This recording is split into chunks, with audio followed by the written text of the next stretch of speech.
Hello, আসসালামু আলাইকুম। Welcome to my YouTube channel. আমি রিপা রঞ্জনা চলে আসলাম শুটিংয়ের আরও একটি নতুন ব্লগ নিয়ে। আজকে একটু তাড়াতাড়ি শুটিং শুরু করতে হবে, তাই আগে নাস্তা করে নিচ্ছি। তো আজকে আমাদের নাস্তা দেওয়া একটু বুফ স্টাইলের, যার যেটা পছন্দ হাত দিয়ে নিয়ে খেয়ে নিজেটা নিজে পছন্দ করে নিয়ে তারপর খেয়ে নিতে হবে। তো আমি নাস্তা নিয়ে চলে আসলাম খাবার জন্য। নাস্তাটা খেয়ে এখন রেডি হয়ে যাব। আমার সঙ্গে আছে এই যে আমার দেখতে পাচ্ছেন পিচ্ছি একটা আর্টিস্ট, ও আজকে আমাদের আর্টিস্ট। আর আন্টি আছে একজন, আরও অনেক আর্টিস্ট আছে। তো খেয়ে চলে আসলাম। এখন আমি মেকআপের জন্য বসে আছি, মেকআপ নিব। এখন আমার সাথে আছে একজন সিনিয়র আর্টিস্ট, উনি মাসুদা আন্টি। উনি অনেকগুলো বিজ্ঞাপনে কাজ করেছে। তো আমাদের জন্য মেকআপের টেবিল রেডি করা হয়েছে। এখন আমরা মেকআপ নিতে বসে যাব। দুইটা আপু অলরেডি মেকআপ নিচ্ছে। আপুদের শেষ হলে আমরা বসে যাব। তো এটা আমাদের মেকআপ রুম। এখানে যখন আমরা ফ্রি থাকি তখন সবাই মিলে গল্প করি, আড্ডা দিই, একে অন্যের সঙ্গে পরিচিত হই।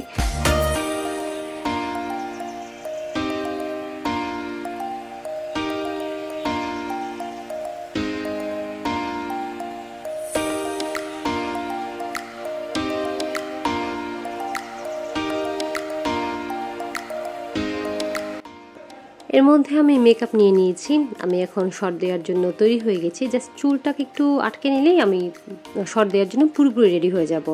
তো আজকে আমি শুটিং করছি বনশ্রীতে। এটা 9.5 স্টুডিও। এইটা বিশাল বড় একটা খালি জায়গাতে ফ্লোরে সেট বানানো হয়েছে। দেখতে পাচ্ছেন এগুলি সব আলগা লাগানো আছে। তো এখানে আমাদের একটা ড্রয়িং রুম বানানো হয়েছে। নিচে যে টাইলসগুলো দেখতে পাচ্ছেন এইটাও কিন্তু বানানো, জাস্ট এই শুটিংয়ের জন্য এই টাইলসগুলো এখানে লাগানো হয়েছে। আবার যখন অন্য কোনো শুটিং হবে তখন এগুলো তুলে ফেলা হবে। তো আমরা সবাই রেডি। আমাদের পরিচালক সাহেব চলে এসেছেন, অমিতাভ রেজা চৌধুরী। তো ওনার সঙ্গে এটা আমার প্রথম কাজ। আমি খুবই এক্সাইটেড যে ভাইয়ার সঙ্গে কাজ করব।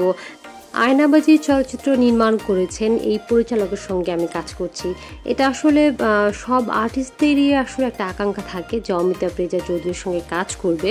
উনি অনেক ভালো একজন নির্মাতা। তো আমার খুব ভালো লাগছে ওনার সঙ্গে কাজ করে। তো আমি শটের জন্য পুরোপুরি রেডি।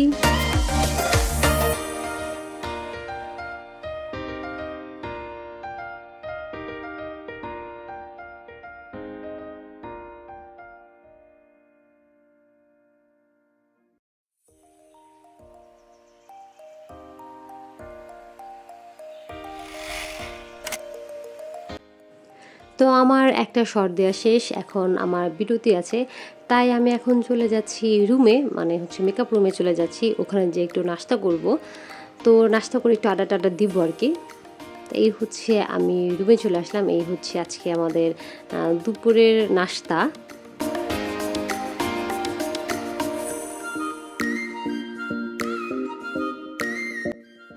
এটা আমাদের কিউট একজন আর্টিস্ট। ও সারাদিন আমাদের সঙ্গে খুব মজা করে কাজ করেছে।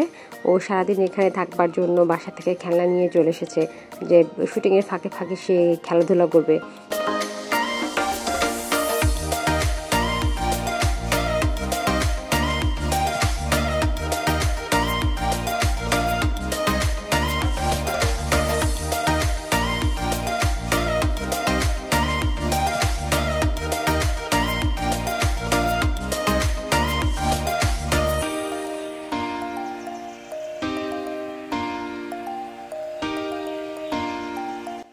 এখন আমাদের লাঞ্চ ব্রেক। আমি একটা অ্যাপ্রন পরে খাওয়ার জন্য রেডি হয়ে গেছি। খাওয়া দাওয়া শেষ করে দেন আবার শুটিংয়ে চলে যাব।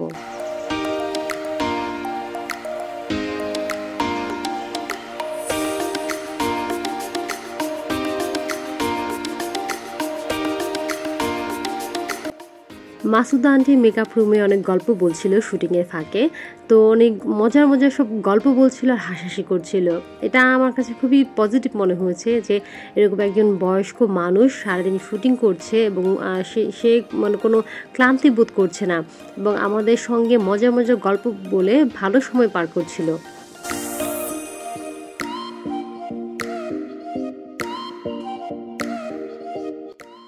এখন আমি আরেকটা কস্টিউম পরে রেডি হয়ে গেছি শট দেবার জন্য।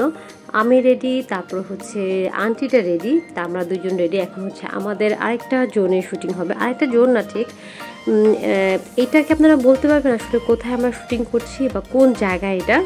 যদি বলতে পারেন তাহলে কমেন্ট সেকশনে একটু কমেন্ট করে আমাকে জানাবেন।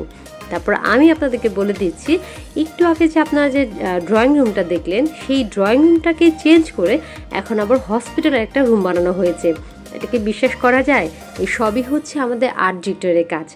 আর্ট ডিরেক্টর হচ্ছে যে আমাদের সেটটাকে একদম প্রপারভাবে সুন্দরভাবে আমরা যেই রকম করে চাই, মানে ডিরেক্টর যেরকম করে চায় শুটিংয়ের জন্য, সেই রকম করে তারা সেটটাকে তৈরি করে দেয়। দেখে আসলে বোঝার উপায় নেই এটা হচ্ছে বানানো একটা হসপিটাল। তা আজকের মতো আমার শুটিংয়ের ভিডিও এই পর্যন্তই শেষ, মানে সন্ধ্যা হয়ে গেছে কাজ করতে করতে। তো যদি আমার শুটিংয়ের ভিডিওগুলো আপনাদের ভালো লেগে থাকে অবশ্যই আমার চ্যানেলটি সাবস্ক্রাইব করবেন এবং পাশে থাকা বেল আইকনটি ক্লিক করে দিবেন, যাতে নতুন ভিডিও দেওয়ার সঙ্গে সঙ্গে আপনাদের কাছে সবার আগে পৌঁছে যায়। আপনারা সবাই সুস্থ থাকবেন, সুন্দর থাকবেন, আর আমার জন্য বেশি বেশি দোয়া করবেন এবং আমার সঙ্গেই থাকবেন। আল্লাহ হাফেজ।